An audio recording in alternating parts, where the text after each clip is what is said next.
نغمہ مرگ پارٹ 2۔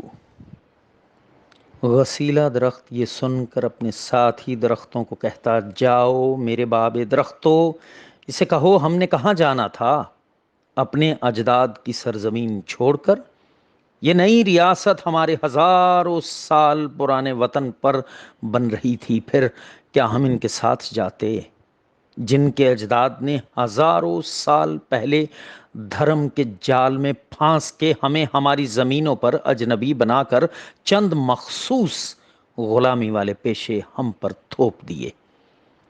ان کے ساتھ جانا تھا ہمیں، کیا ہم ان کے ساتھ جاتے؟ ان کے ساتھ تو ان کے ہم مذہب دلت اور شیڈول کا سندھ اور بنگال میں ان کے ساتھ نہیں گئے، بس پنجاب میں پہاڑ کے ساڑ کے نتیجے میں شمال کے عذاب سے پھیلنے والی شدت پسندی کی وجہ سے یہاں سے بھاگے ہیں۔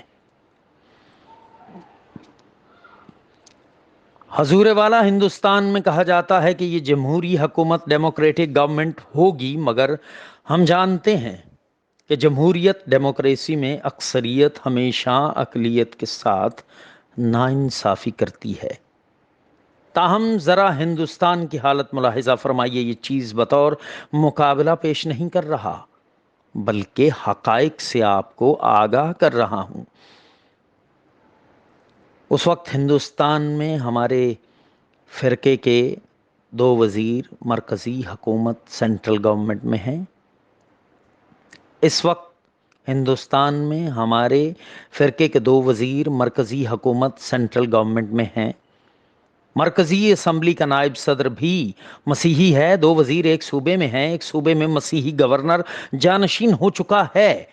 ہم ایسے عہدوں کے بغیر ہی خوش ہیں۔ ہم جانتے ہیں کہ وہاں دکھاوے کا معاملہ ہے اور یہاں دیر آید درست آمد کا مسئلہ۔ آوازیں شور، وہاں بیرونی دنیا میں یہ پروپیگنڈا ہو رہا ہے کہ ہم اقلیتوں کو بہت سی رعایات دے رہے ہیں۔ یہ تو محض دنیا کو دکھانے کے لیے ہے۔ جب وہاں جمہوریت جاری ہوگی تو اقلیتوں کو دال کا بھاؤ معلوم ہو جائے گا۔ پاکستان اس قسم کی جمہوریت کا دعویٰ ہی نہیں کرتا۔ یہ اسلامی حکومت ہے اور اسلام کی روح سے اقلیتوں کو راضی رکھنا مذہبی فرض ہے۔ جب سنگھا یہاں پہنچا تو دانش مند درخت آہ بھر کے بولا، سنگھا اچھی باتیں کرتا ہے لیکن اگر مذہب پر عمل درآمد ہو تب نہ۔ اگر مذہب بطور ہتھیار استعمال ہوگا پھر تو دھرتی کے ان بچوں کا اللہ ہی حافظ ہے۔ جناب والا، میں اپنے گزشتہ دوروں میں اس بات پر خاص زور دے رہا ہوں کہ ہر مسیحی شہری، ایم ایل اے اور افسر کو یہ بات ذہن نشین کر لینی چاہیے کہ پاکستان ایک اسلامی ریاست ہے۔ اس اسلامی ریاست کی برقراری کے لیے ہم پر بھی کئی فرائض عائد ہوتے ہیں۔ اس حکومت کا کوئی عہدیدار، ایوان حاضہ کا کوئی ممبر یا حکومت کی مشنری کا کوئی افسر جو اس نظریے کو قبول کر کے اس سلطنت کے استحکام اور مضبوطی کے لیے کوشش کرتا ہے، وہ تو بے شک اس سرزمین پر زندگی بسر کرنے کا مستحق ہے۔ مگر جو شخص اس نظریے کو قبول کرنے کے لیے تیار نہ ہو تو اسے چاہیے کہ جتنی جلدی ہو سکے یہاں سے چلا جائے۔ یہاں وہی شخص رہ سکتا ہے جو اس ملک کی پرورش کے لیے مسلمانوں کے ساتھ شانہ بشانہ چلنے کے لیے تیار ہو۔ میں جانتا ہوں اور غریب سے غریب مسیحی بھی جانتا ہے کہ اگر واقعی یہ اسلامی ریاست ہے تو یہاں ہمارے حقوق کی حفاظت کی جائے گی اور ہمیں بہت سی رعایات بھی دی جائیں گی، ورنہ میں سمجھتا ہوں کہ یہ اسلامی ریاست کہلانے کی ہرگز مستحق نہیں۔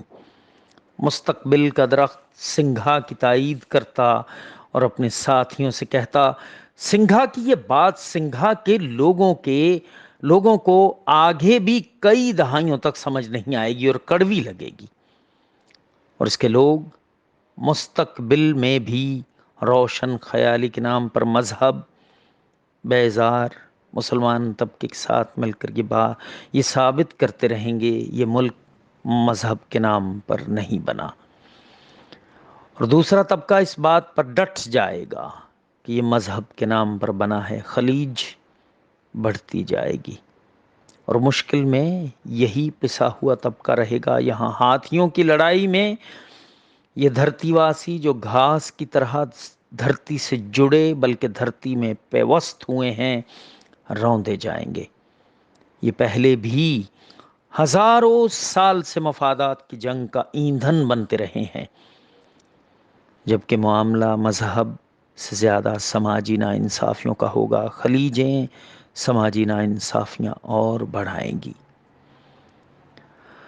حضور، ہمیں بھروسہ اس بات کا ہے کہ اگر یہ وزارت انصاف نہ کرے گی تو دوسری وزارت آ جائے گی، اور میں اپنے وزراء صاحبان اور اس ایوان کو آگاہ کر دوں کہ اگر آپ اسلام کے احکام پر عمل نہیں کرتے اور اسلامی روایات کے پابند نہیں ہیں تو اسلام آپ کو ٹھکرا دے گا۔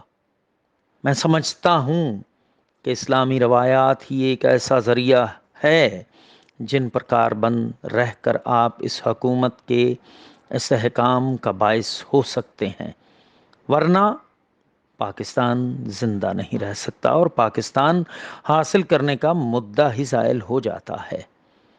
لہٰذا اگر اس خیال کو مد نظر نہ رکھا جائے کہ یہاں اسلامی اصولوں کے ماتحت تمام اقلیتوں کے ساتھ انصاف ہوگا تو میں سمجھوں گا کہ یہاں اسلام صرف برائے نام ہی رہ گیا ہے، اس کی عملی صورت خواب و خیال ہو چکی ہے۔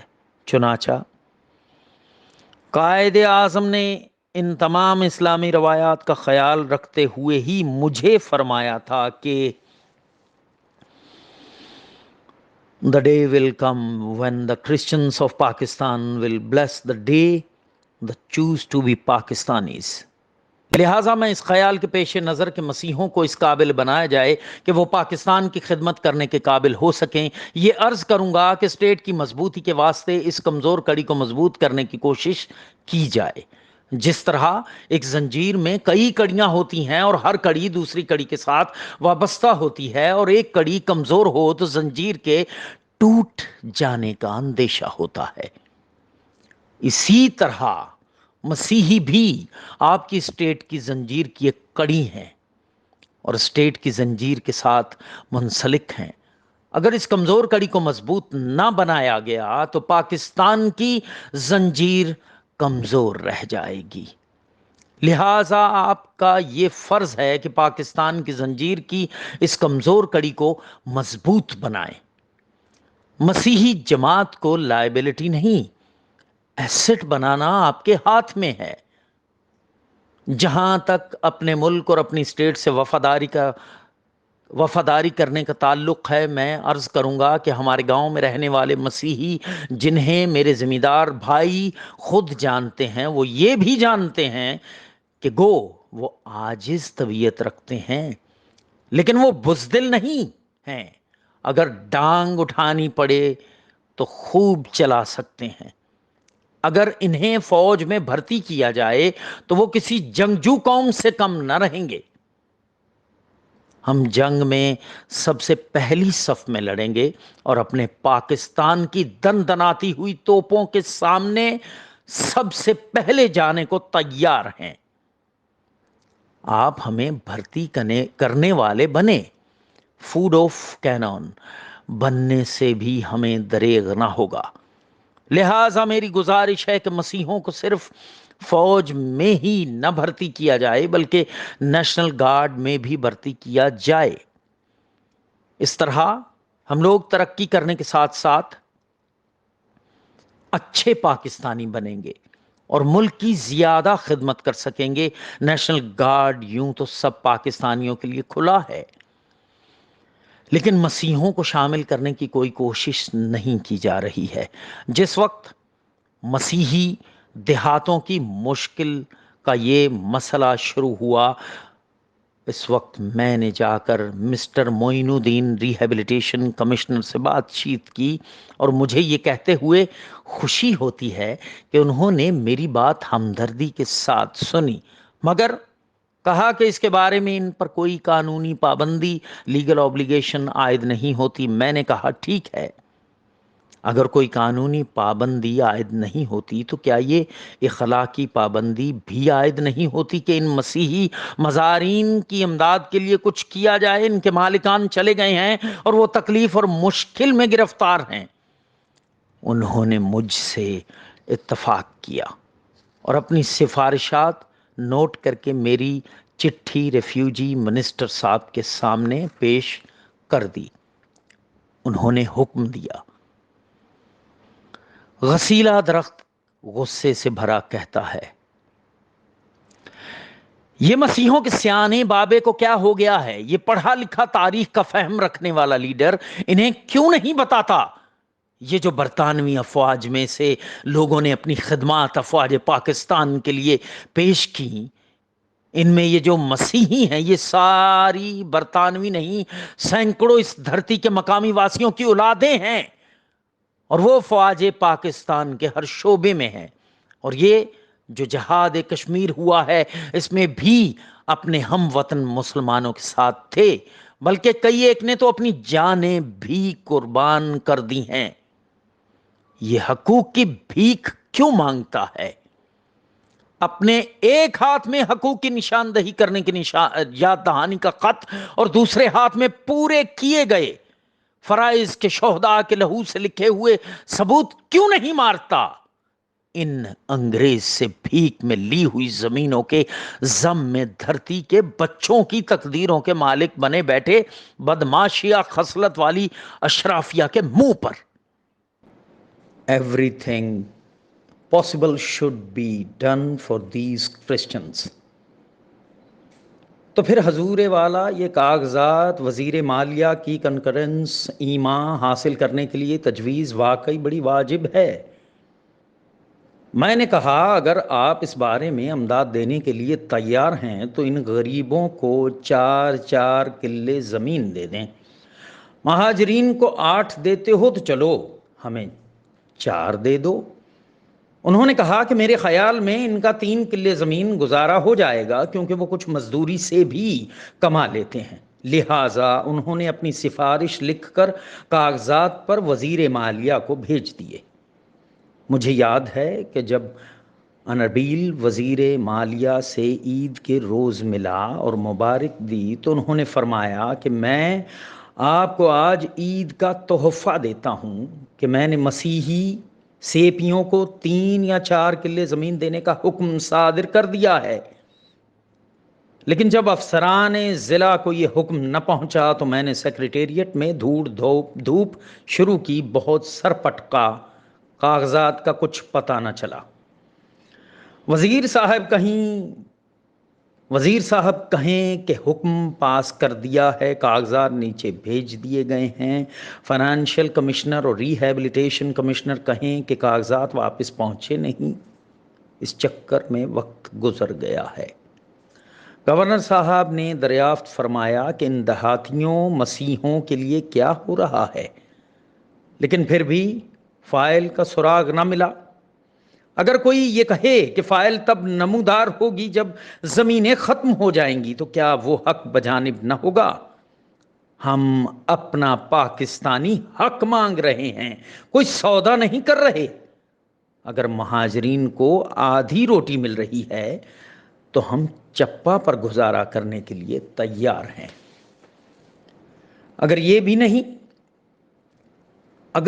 بھی نہیں دینی تو صاف کہہ دیجئے، ہیر پھیر کی کیا ضرورت ہے؟ علاوہ اس کے میرے پاس ہزاروں مثالیں موجود ہیں جہاں دیہات میں لوگ اپنی زمینیں چھوڑ کر بھاگ گئے اور مسیحوں سے کہا کہ ان زمینوں کی رکھوالی کرنے والے موجود نہیں، تم ان کی رکھوالی کرو اور کسی نہ کسی طرح فصل کو بھی تیار کر لو، کیونکہ اگر فصل نہ ہوئی تو پاکستان کو نقصان پہنچے گا۔ کئی فصلوں کو پانی نہ دیا گیا تھا، مسیحوں نے پانی دیا۔ کئی فصلیں رکھوالی نہ ہونے سے خراب ہو رہی تھی اور ان کی رکھوالی بھی کی۔ یہ سب ان مسیحی لوگوں نے کیا جو وہاں کے رہنے والے تھے۔ ان سے شروع میں یہ کہا گیا کہ تمہیں معاوضہ دیں گے، تم پوری کوشش سے کام کرو اور اس بات کا خیال رکھو کہ پاکستان کی فصل خراب نہ ہونے پائے۔ انہوں نے جان ماری اور پاکستان کی فصل کو بچا لیا، مگر آج انہیں نکال دیا گیا ہے اور انہیں حصہ چھوڑا ایک مولی توڑنے کی بھی اجازت نہیں دی۔ یہی نہیں، کئی جگہوں پر ایسا بھی ہوا کہ شروع میں مسیحی جماعتوں سے کہا گیا کہ تم سرکاری مویشیوں کی پرورش کرو، جو زمین ہے اس پر ان کو چڑھاؤ اور ان کی رکھوالی کرو۔ اب جب وہ مسیحی کہتے ہیں کہ ہمیں اس کا معاوضہ تو دو، کہا جاتا ہے کہ معاوضہ دینے کا حکم نہیں ہوا، اور ہمیں یہ بھی نہیں بتایا کہ ہم کس صیغے سے تمہیں معاوضہ دیں۔ میں نے جیسا کہ عرض کیا ہے کہ پیشتر جگہوں پر ایسا ہوا کہ زمین خالی پڑی تھی اور حکم ہوا کہ اسے کاشت کرو، معاوضہ ملے گا، مسیحوں نے کاشت کی۔ اب حضور والا فصل کھڑی ہے، حکم ہوتا ہے کہ انہیں نکالو وہاں سے۔ اب بتائیے وہ کیا کریں، کس سے داد فریاد کریں؟ دانش مند درخت مستقبل کے درخت کی طرف دیکھتا اور کہتا، بابا بتاؤ، یہ چلن ہوتے ہیں حقوق کی خاطر حاصل کی گئی ریاستوں کے، اور ایسے ظلموں کی بنیاد پر کیا ریاستیں پنپ پاتی ہیں؟ اتنی بے انصافی اور اسلام کے نام پر وجود میں آنے والی ریاست میں یہ جھوٹے کلیموں سے اور اس طرح کی زیادتیوں پر بنیاد رکھ رہے ہیں۔ مستقبل میں جھانکنے والا درخت ایک آہ بھرتا اور کہتا، ابھی تو خیر لٹ مار پنجاب کے گاؤں دیہاتوں میں اکثر تقسیم ہند کے واقعات میں قتل و غارت کو لوٹ مار کہا جاتا ہے، بلکہ چل رہی ہے، جتنا ہاضمہ اور ظرف ہے وہ کر رہا ہے۔ ایسی شروعات ہی اس ریاست کا ستیہ ناش کرے گی۔ 24 سال بعد ایسی ہی بے انصافیوں کی وجہ سے دشمنوں کو موقع ملے گا، اس ریاست کے وجود کا ایک بازو کاٹیں گے، لیکن یہ کچھ سمجھیں گے نہیں اس سے، بلکہ ایک ایسا وقت بھی نظر آتا ہے جب اس ریاست کی ہر طرح کی اشرافیہ جو آج قلے ایکڑ ایکڑ کے لیے لڑ رہے ہیں، یہ جب اشرافیہ بنیں گے تو باقاعدہ وہ بدماشیہ کہلائیں گے، اور ہم مذہب ہم وطنوں کو بھی ہڈیوں سمیت چبائیں گے۔ اور آج جو وسائل اکٹھے کر رہی ہے یہ اشرافیہ، اگلی دہائیوں میں ان میں لاکھوں کروڑوں گنا اضافہ کر کے اپنی دوزخ کے لیے ایندھن اور غیروں کے بینک بھرے گی، لیکن اپنے اس لوٹ مار میں پیچھے رہ جانے والے یہ معصوم لوگوں کی زندگیاں زمین پر ہی جہنم بنے گی۔ کس دیوار سے سر پھوڑ ڈالیں؟ ابھی 3-4 دن کا واقعہ ہے، میرے پاس ایک گاؤں سے پادری صاحب آئے اور انہوں نے مجھے بتایا کہ 30 ایکڑ زمین تھی اور 22 خاندان تھے۔ افسر مال نے بھی انہیں یہاں کھیتی کرتے دیکھا، ٹھیک سمجھا۔ انہیں کہا گیا کہ جو حصہ مالک کا ہوتا ہے وہ پناہ گزینوں کو دو۔ اس حساب سے کام چل رہا تھا کہ اچانک ایک مہاجر جس کا رشتہ دار لاہور کا ایک طاقتور زمیندار تھا، تحصیلدار کو ساتھ لے آیا۔ 4-5 مسیحی چارہ کاٹ رہے تھے اور پناہ گزینوں سے حصہ بانٹ رہے تھے، ان پر ڈنڈے برسانے شروع کر دیے اور انہیں کہہ دیا کہ ان کا اس زمین پر کوئی حق نہیں ہے۔ تھانے میں رپورٹ لکھائی تو کہا میڈیکل رپورٹ لاؤ۔ میں نے میڈیکل رپورٹ دیکھی ہے، ایک کی ہڈی ٹوٹ گئی ہے۔ اب دیکھیں اس غریب کے ساتھ کیا انصاف ہوتا ہے۔ اس ہی طرح حضور والا مار کٹائی سے جو زمین پر کاشت کر رہے تھے، ان مسیحوں کو نکالا جا رہا ہے۔ پولیس بھی غریب مسیحوں کو تنگ کر رہی ہے، ان کے گھروں کی تلاشیاں بار بار لی جا رہی ہیں۔ ایک افسر آتا ہے، تلاشی لیتا ہے اور کہتا ہے 2 بوریاں کھانے کے لیے رکھو، باقی ضبط۔ دوسرا آتا ہے، کہتا ہے تمہارے پاس ابھی چوری کا مال ہے، وہ برتن کے علاوہ 1-2 بوریاں اور اٹھا کر لے جاتا ہے۔ پھر اسپیشل اسٹاف کی باری آتی ہے، وہ کچھ باقی چھوڑتے ہی نہیں۔ اس کا یہ مطلب نہیں کہ یہ ماجرا سب جگہ ہو رہا ہے۔ بہت سے ہمدرد اور شریف افسر بھی ہیں، لیکن حضور والا یہ حقیقت ہے کہ کئی گاؤں میں ان مسیحوں کے پاس کھانے کے لیے ایک دانہ بھی موجود نہیں ہے۔ علاوہ ازیں جو ذخیرے گورنمنٹ نے بنائے تھے، ان ذخیروں کی رکھوالی مسیحوں نے کی تھی۔ اب جب وہ ذخیرے تقسیم ہو رہے ہیں تو ان رکھوالوں کو ایک دانہ بھی نہیں ملتا۔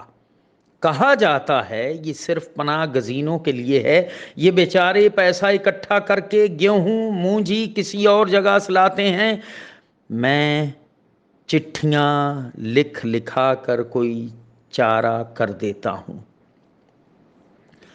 صبح سے شام تک میرا وقت انہی لوگوں کے کاموں میں گزر جاتا ہے۔ ہماری ایسوسی ایشن کے دفتر میں ہر وقت 20 سے 200 تک آدمی ایسے ہی چھوٹی چھوٹی باتیں لے کر آتے رہتے ہیں۔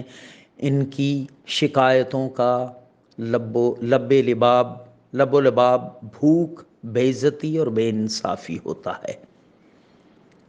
کیا اپنی اقلیت کو، جو سچی پاکستانی اقلیت اور وفادار باشندے ہونے کی قسم کھا چکی ہے،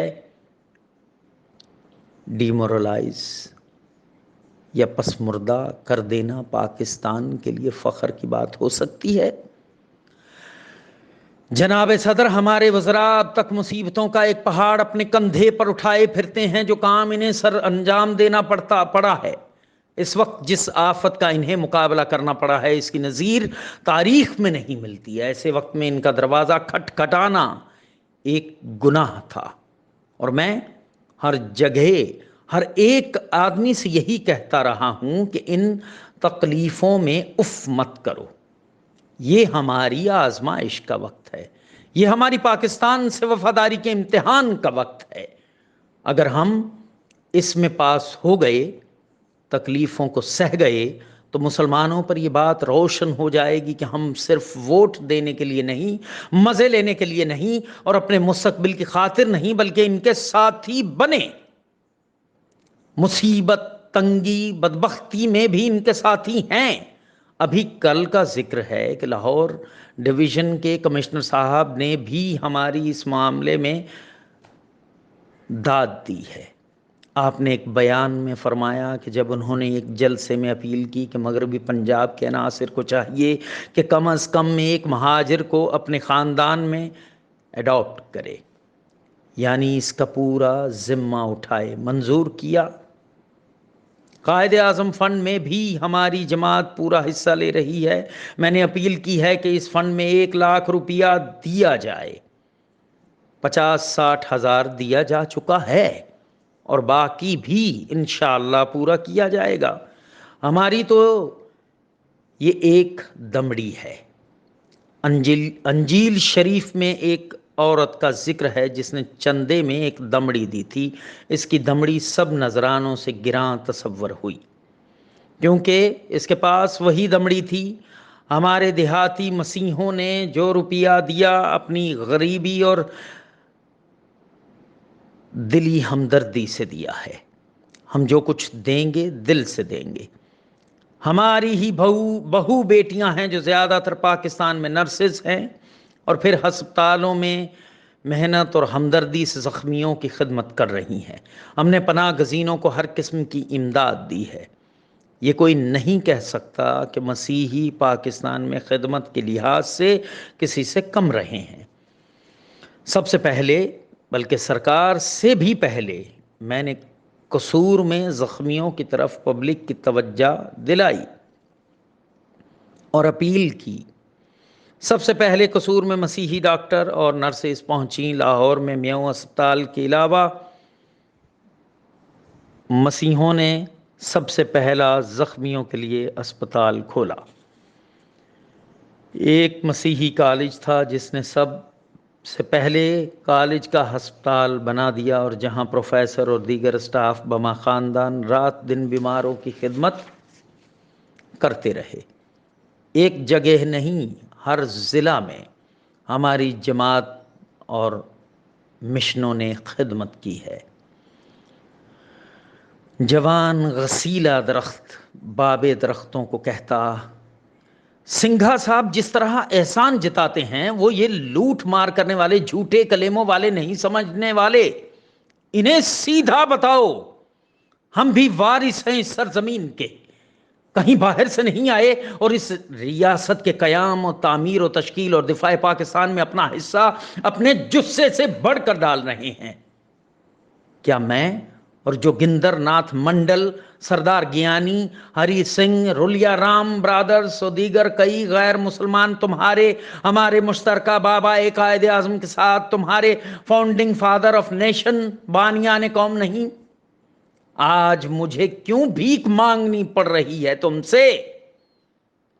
دانش کا درخت کہتا، میرے بچے، جب تاریخ کے جبر سے مصیبتیں پڑتی ہیں تو حوصلے اور فہم و فراست سے ہی کاٹی جاتی ہیں.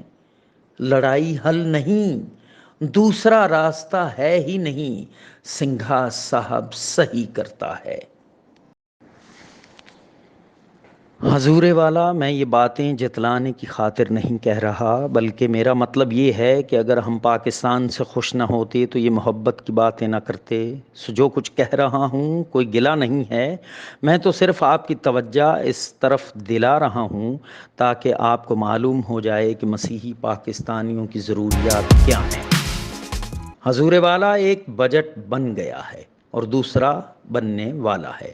میری گزارش یہ ہے کہ مسیحوں کے لیے بھی کوئی رقم تجویز کر لی جائے. میری دوسری گزارش یہ ہے کہ ضرور بضرور یہ حکم صادر کیا جائے کہ ان کو رہی صحیح زمینوں کے لیے حقدار سمجھا جائے، اور اگر کسی کو کسی طرح کی کوئی زمین ملی ہوئی ہے تو وہ اس کے پاس رہنے دی جائے. یہ لوگ دیہاتوں کے بھیدی ہیں، یہ آپ کو بتا سکتے ہیں کہ فلاں فلاں شخص کو ناجائز طور پر زمین دی ہوئی ہے. اگر وہ اس قسم کا پتہ دیں تو جو زمینیں نکلیں وہ ان کو دے دی جائیں. کئی جگہ مقامی افسر ہمدرد ہوتے ہیں، ہماری ضروریات سمجھتے ہیں. اگر یہ لوکل افسر ہمیں بھی زمینیں دینا چاہتے ہوں تو اس کی ممانعت نہ ہو. انہیں اجازت ہونی چاہیے کہ ہمیں بھی پناہ گزینوں کی طرح حقدار سمجھیں. بہرحال سب کے لیے تو زمین مہیا ہو ہی نہیں سکتی، تو ضرور ہے کہ انڈسٹری کی تجویز سوچی جائے، کاٹیج انڈسٹریز جاری کی جائیں. اس دستکاری کے قائم کرنے میں ہم بھی حصہ لیں گے اور سرکار بھی حصہ لے. بہتر ہوگا کہ فوراً ایک کمیٹی بنا دی جائے جو اس بات کے متعلق جلد از جلد رپورٹ کرے تاکہ وزیر خزانہ کو معلوم ہو جائے کہ کس قسم کی انڈسٹریز قائم ہو سکتی ہیں. اگر یہ ہو جائے تو میرے خیال میں یہ ایک تعمیری سوچ ہوگی، ان غریبوں کا بھی بھلا اور پاکستان کا بھی بھلا. اور حضور، میں سمجھتا ہوں کہ اگر وزیر صاحب یہ حکم جاری کر دیں، حضور وہ باتیں کر رہے ہیں، میں پھر دہرائے دیتا ہوں، شاید انہوں نے میری تجاویز دھیان سے نہیں سنی. میں ان سے گزارش کروں گا کہ ادھر بھی تو اگر وزیر صاحب یہ حکم جاری کر دیں کہ جس غریب کے پاس زمین ہے وہ اس کے پاس رہنے دی جائے تو نوازش ہوگی. دوسرے، اگر کوئی فالتو زمینیں نکل سکیں اور انہیں یہ زمینیں دے دی جائیں، یہ بھی حکم فوراً جاری ہونا چاہیے کہ چاول وغیرہ مول لے سکتے ہیں، اور جہاں انہوں نے سخت مشقت کی ہے یا جہاں وہ کام کر رہے ہیں تو اس کا انہیں معاوضہ دیا جائے، یعنی بجائی رکھوالی وغیرہ کے لیے. اور اگر آپ انہیں زمینیں نہیں دے سکتے تو ان کے لیے کاٹیج انڈسٹری کا بندوبست کیا جائے اور اس مقصد کے لیے ایک کمیٹی مقرر کی جائے. حضور والا، ایک اور ظلم ان لوگوں پر ہوتا ہے جس کی طرف میں حکومت کی توجہ دلانا چاہتا ہوں. وہ ظلم ہے بیگار. یہ ایک دیرینہ بیماری ہے جو چلی آ رہی ہے. مرحوم یونینسٹ گورنمنٹ نے بھی کم از کم اتنا تو کیا تھا، اور وہ شروع ہوا تھا سر سکندر حیات کے وقت میں، جبکہ واقعی شاندار یونینسٹ پارٹی تھی. تو اس گورنمنٹ نے بیگار روکنے کا حکم دیا، بالکل تو نہ رک سکی، لیکن حالات کچھ بہتر ہو گئے. لیکن اب تو کھلم کھلا جاری ہے، اور ستم یہ ہے کہ بیگار دینے والی صرف یہی مسیحی قوم رہ گئی ہے. پہلے شیڈیولڈ کاسٹ یعنی اچھوت اس جبر کا شکار تھے، وہ اچھوت بھی دیہات میں نہیں رہے، کموڈٹیز جنس بھی اب بہت مہنگی ہو گئی ہے۔ شہروں میں تو ہیں لیکن اکثر دیہاتوں میں ان کا نام و نشان بھی نہیں ہے، اب بیگار کے لیے مسیحی رہ گئے ہیں۔ تو میں گزارش کروں گا کہ ایک تو یہ بیگار بند کی جائے، اگر افسروں نے کام لینا ہو تو اس میں کوئی تناسب رکھنا چاہیے۔ مناسب تو یہ ہے کہ جیسے نوکریوں میں مسیحوں اور اچھوتوں کے لیے 5% مقرر ہے، بیگار میں بھی ہمارا حصہ 5% ہونا چاہیے۔ لیکن ہم کنجوسی نہیں کرتے، آد آد کرنے کو تیار ہیں۔ مسیحوں اور مسلمانوں میں 50% کی نسبت ہو تو بھی خیر ہے، ہم کام دینے کے لیے تیار ہیں، لیکن ہمارے ساتھ دوسروں سے بھی کام لیا جائے۔ صرف ہم لوگوں کو اس کام میں دھکیلتے رہنا پاکستان کو زیب نہیں دیتا۔ ماضی کا درخت کہتا ہزاروں سال پہلے بھی تاریخ کا جبر اور بھوک نے ان کے مقدروں میں یہ ذلتیں لکھی تھیں۔ اب بھی یہی ہو رہا ہے اور شواہد بتاتے ہیں کہ آئندہ بھی ایسا ہی ہوگا، کیونکہ بابا مستقبل کا درخت دکھ سے کہتا یارو مجھے تو اگلی صدی بھی مسلمان سرکاری نوکر اشتہاروں میں خاک روب کے لیے غیر مسلمان شہریوں کو ترغیب دیتے نظر آتے ہیں۔ اور یہ سب حکمرانوں کے سائے میں ہوگا جو انسانی حقوق، جمہوریت، روشن خیالیوں کے خیالی پلاؤ چوراہوں چوکوں میں بیچیں گے، لیکن ان کی حالت نہ بدلیں گے اور کرموں جلے دھرتی واسیوں کے دکھوں کا مداوع نہ کریں گے۔